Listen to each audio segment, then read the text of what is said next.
Guy, a man very similar to himself, a late bloomer who believed in hard work, and more importantly, the only man who would believe in Lee, and shortly after, the handsome devil would soon become Might Guy's prodigy. Guy Sensei's impact in molding a talentless shinobi into someone who could believe in his abilities needs to be emphasized. He sees so much of himself in Lee to the point where he feels that his purpose, his nindo, is to make sure Lee becomes the most splendid ninja possible. And his presence alone influenced Lee's way of living and his philosophy. One of unwavering self-belief and determination, chasing after one's dreams even if it means death, because giving up is a pain that is so unimaginable.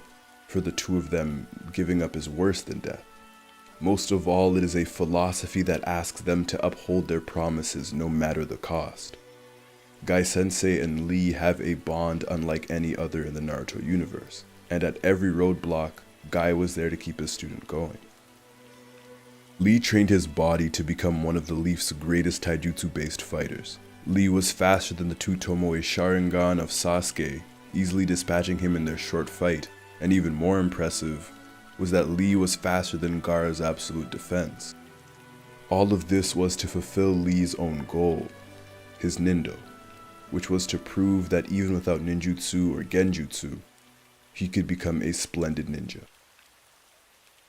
Rock Lee vs. Gaara during the Chunin exams is one of the most popular fights in Naruto, and a big part of that is the relatability that Rock Lee brings.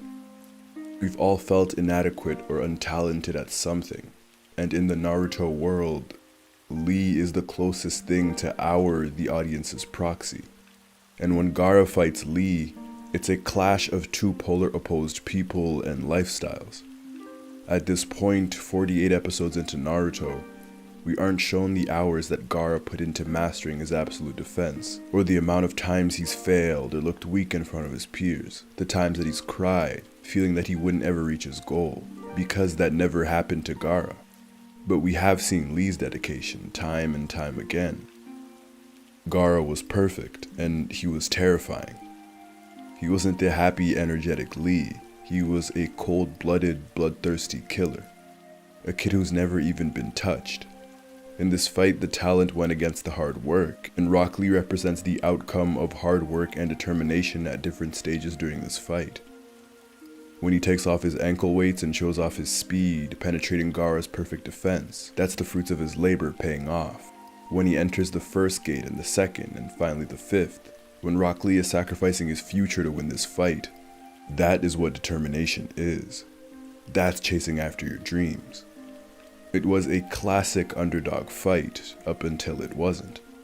But there Lee was, unconscious, his leg was shattered, and he was still ready to put his life on the line. Hard work overcoming talent was never a core theme of Naruto's story. Because Naruto himself was never without talent, but began without the proper focus, discipline, or love required. Of course, we know the nine-tailed Jinchuriki has plenty of skill and talent. But Naruto coupled his talent with hard work to boost the skill he was born with. Sasuke, the Uchiha with legendary eyes, worked equally as hard to supplement his Sharingan with a plethora of jutsu and skills. The same goes for Neji, Lee's rival, and many more. But hard work overcoming his lack of talent was a theme for Lee's personal story. Rock Lee wanted to prove that he was a worthy shinobi without genjutsu or ninjutsu, and he did. Gaara was untouchable, literally, before he fought Lee. But most of all, Gaara was feared even by his own siblings, even by Jonin.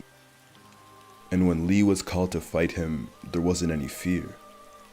To Lee, Gaara was nothing more than a stepping stone, a fight to prove his worth. And Lee pushed and exposed Gaara as human. The Blue Beast even drew blood out of the one-tailed Jinchuriki. Two things that have never happened before happened to Gaara in the same fight. Sure, he lost, but he proved himself as more than a splendid shinobi. He is worthy, strong, and he is valuable. And Bushibraw would later fight Kimimaro to a standstill. And I personally still believe to this day, had he been placed against anyone else in his class during those exams, the handsome devil would have won. Rock Lee quickly became a fan favorite, and that's no surprise. He's inspiring and motivating. I feel like doing 100 push-ups every time he's on screen. His energy is so infectious, and his presence alone grounds the series. As motivating as he is, he's also incredibly vulnerable. He's able to admit when he feels that he isn't good enough, or when he's lost and unsure, when he feels powerless. Lee wears his heart on his sleeve.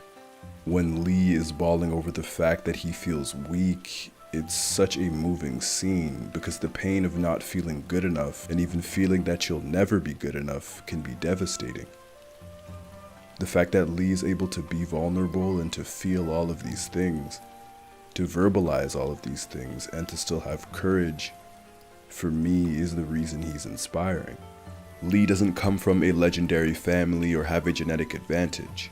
In fact, he's at such a disadvantage when it comes to his peers. But one by one, he stood against prodigies without fear. He stood against geniuses.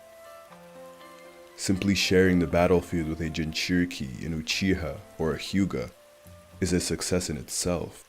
And to stand without fear is even more impressive.